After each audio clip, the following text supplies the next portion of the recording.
Yo, Carlo here. Welcome to our Flesh and Blood vlog or YouTube channel. Anyway, in today's episode, going to give you guys a tournament report as well as an updated deck tech for Aurora. Woohoo, Aurora. I played her here in Bangkok for Battle Hardened Bangkok, and I was able to sweep the Swiss round 7-0. And then I lost to Victor in top 8. Victor is just really a difficult matchup for me. I'm so frustrated. But anyway, it was a close fight though. I think I was able to kind of power through and almost close it. But we'll talk about more of that in a bit. Now, I did have a really spicy tech card because every time I have or I play in tournaments, if the sideboard's relatively loose, I tend to put in like one mascot fun card. And this time around, the mascot fun card actually made me win games. And we'll start with that. So let's get to the deck tech. Okay, so this is the playmat for top 8. Red Scythe, looking really sweet. Aurora, let's go. This is PCG 10. We had it graded in Calling Kuala Lumpur. So this is the spicy tech card. I have one Sigil of Arknight. So what does Sigil of Arknight do? It's an aura, and at the beginning of their action phase, you destroy it. And when it leaves the arena, reveal the top card of your deck. If it's an attack action card, put it into your hand. So this is half brilliant, half stupid. Because if you play it during turn 0 or turn 1 or whatever, or if you draw it late, it's stupid. And if it flips a non-attack card or an instant, again, it's stupid. But if it flips an attack, my God, it can break the deck. So for example, I think it was during the match with Vespa. My turn 0 was this one. And then I was able to flip an attack. I think it was Exude Confidence or Enlightened Strike. And moving into the next turn, I literally had a 4, 5, 6 card hand, which is just insane for Aurora, especially if you have Arc Lightning. So again, I wouldn't recommend it like as a staple because it is high RNG. But if you are playing armories and if you want to have fun, I think it's a really nice fun card. Okay, so that was the fun, spicy tech card that made me win at least 2 games for Battle Hardened Bangkok. So anyway, let's get to the main deck. So let's start with the attacks. This is your typical Aurora stuff. We have the Scar for Ascars over there. We have the Ravenous Rabbles, which are staple. We have Lightning Presses. I was inspired by Pudding, who just runs 2 Lightning Surges. So we have 2. We have the usual powerful Gone in Flash. We have 3 Second Strikes. Very powerful, especially now where you have more aggro decks that don't want to block. We have the Enlightened Strikes, again staples. Snatches are staples. Entwined Lightnings are staples. Arcanic Shockwaves are staples. Static Shocks, those are our attack actions. Of course, in the sideboard, I'll get it out already, just so you guys see, we run Exude Confidences and Flittering Charge. Exude Confidence is so powerful now because of almost all decks run Def Reacts. Even Syndra runs Def Reacts. So having the ability to shut that down is a really powerful effect. And it also works really well against Enigma. I fought 2 Enigmas, and it also works very well with Nu. So anyway, so those are our attack actions. Now let's get to the power cards. Obviously, we have Channel Lightning Valley, which is one of the big reasons why you would want to play Aurora. We have Arc Lightning, which is another one of the reasons why you want to play Aurora. Again, inspired by Pudding, we have 1 Sigil of Solace.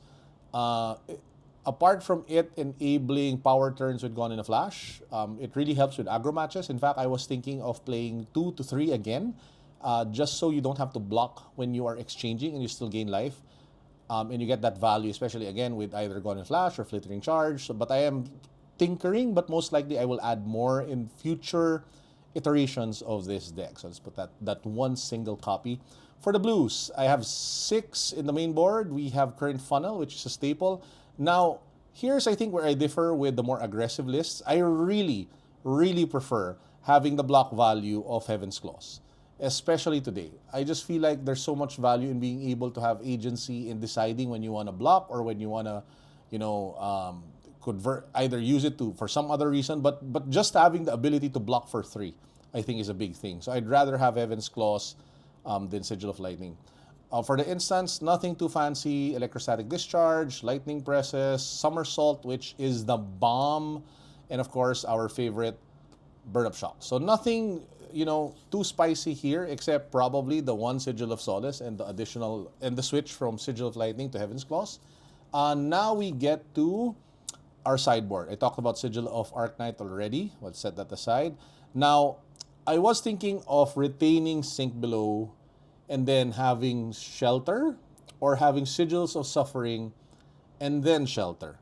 But I ended up going, I don't know if this is correct, by the way. I ended up cutting Sinks. And I have 3 Shelter from the Storm, which came in clutch. It was a 5 matchup. I had the 5 matchup, and the one prevention really helped. And then I kept in Sigil of Suffering. Why Sigil of Suffering? Sigil of Suffering because people don't want to AB anymore, and you just get the full 5 value out of this card, especially in aggro matchups. So I just feel that it is such a powerful card, especially if paired with Channel Lightning Valley. In fact, when you are up against Syndra, and you have a CLV, and you draw this, and they don't have AB, that pretty much is the game. Because the value that you generate from that, 5 from this one, the extra card draw, is just insane. So I cannot think of a scenario where I would let go of Sigil of Suffering. And Shelter just works really well in this current meta. And that's why there is no more Sink Below. So, but yeah, I may be wrong, I'm not sure. But let's see. I have 3 Warmongers Diplomacies, primarily for matchups that, well, it would be useful against, I think. Obviously, there's Fang. You have, what was the new? Arachne Mario. I'm not sure if this is playable there, but it can be. It can also work well against, obviously, Azalea, Viserai. So it's just a really nice all-around card. Dash.io. Exude, again, this card is nuts. Like, insanely powerful right now in the current meta. We have Flittering Charges, which is a staple. I have 1 Flicker Wisp. I run 1 Flicker Wisp. And then we have 2 Sigils of Solace. So that pretty much is the main deck and the sideboard. Let's get to the equipment. Embodiments, just tokens. I run Face Purgatory over Balance of Justice just because it works well against Viserai. We have Dyadic Carapace, we have Starfall, Snapdragon Scalers, which is the primary boots now of this deck. We have Crown of Providence, Grasp of the Arknight, and our trusty Spring Tunic. Now, you're probably wondering, Carlo, where are your Lightning Greaves? Yes, I decided to not run any Lightning Greaves or Shock Charmers in this list, which is insane, right? But hey, it worked out. It was a gamble, but calculated at that. So if you want to put in Shock Charmers and Lightning Greaves, you can just take out the 2 Sigil of Solaces in the sideboard and put in the Lightning Greaves and the Shock Charmers, which might be a wise decision, especially the strong performance of Kano in the last calling Memphis. So that might be a good decision to put back in. So yeah, generally that's the list that we have for Aurora. In terms of the matchups, so let me just quickly draw up. I think I wrote it down so I can share it with you guys. So round 1 was a no-show. Round 2 was Prism. The Sigil of Arknight actually helped there. Round 3 was Phi, which was I was surprised. I thought it would be easy, but I literally almost died. I think I won with like 2 life or something, but I really thought that the 5 matchup would not be hard, but it was, wow, I was surprised. Round 4 was a very close fight with Kayo, but again, them not having AB, both Phi and Kayo really swung the match in my favor because all I had, when I had CLV up and I drew Sigil of Suffering, that was kind of like game. I mean, block 4, deal 1, draw a card. And then during my turn, I'd attack and draw another card with either Arc Lightning or Burn Up Shock. Yeah, awesome. Round 5 and 6 were Enigmas.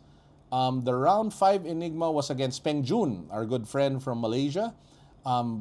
He kind of drew badly. He was able to only transcend turn 5 or turn 6.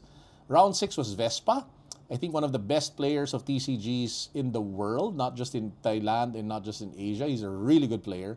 I was watching him during the day when I would finish early and look for stable and just try to soak up as much as I can from how he would play Enigma because I am super interested in Enigma, looking into playing that maybe soon. So I was able to win against him. Again, he drew bad, I drew well, played tight, both of us.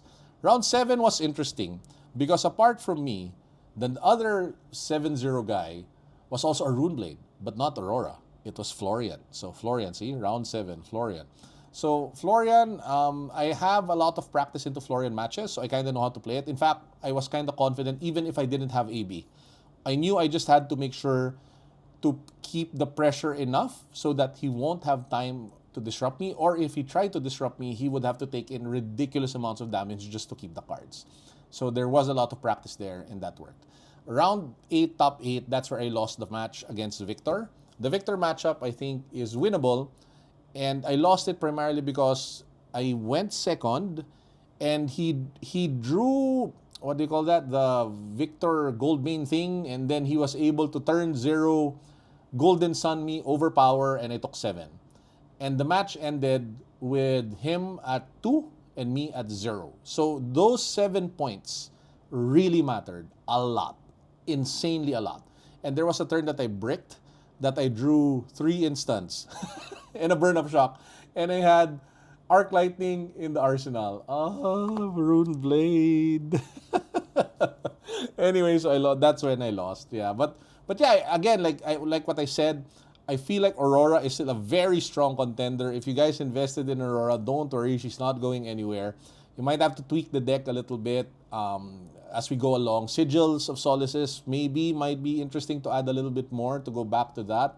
I'm not too sure about this card anymore, to be honest.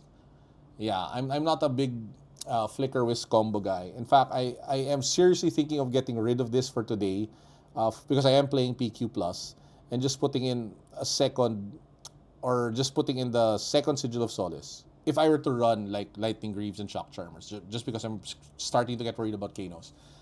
So yeah, that's the deck tech. If you guys have any questions, just comment down below. I'll link the deck list down below as well for you to play in Talishar or whatever. Shout out to the team, Unbox, to Jiggy for coming with me. We'll have another video up of Jiggy talking about his Dory adventure here in Bangkok, wherein he was decimated by the new cards. Man, he lost to Kayo with a 6 block. The new card, I don't know what it's called, but it's going to be interesting and fascinating. So yeah, thanks guys, and I hope you're all doing fine. Peace!